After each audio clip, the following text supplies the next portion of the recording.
Royal Air Force Luqa was a Royal Air Force station located on the island of Malta, now developed into the Malta International Airport. It was the location of RAF Mediterranean Command headquarters of the Royal Air Force during the Second World War. Particularly during the Siege of Malta from 1941 to 1943, RAF Luqa was a very important base for British Commonwealth forces fighting against Italy and Germany for naval control of the Mediterranean and for ground control of North Africa. Air combat over and near Malta was some of the most ferocious of the war, and a series of airfields were built on the small rocky island at Luqa, Qali, and Hal Far, plus satellite fields at Safi, Qrendi and on Malta's second island of Gozo. History. Second World War. Post-war.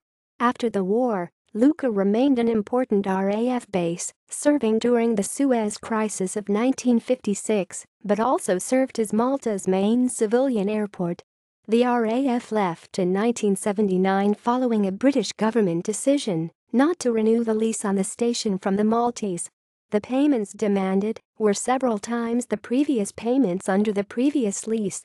The last squadron to leave was 203 Squadron Bain Nimrod, which left Luqa for good in the morning of 1 April 1979. In 1957, 13 Squadron began a long association with Canberra's and moved to Malta in 1965 and remained in Malta until transferring to Whiten in 1978. Current use.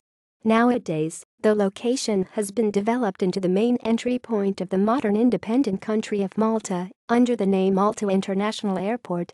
It is sometimes still referred to as Luqa Airport or Valletta Airport.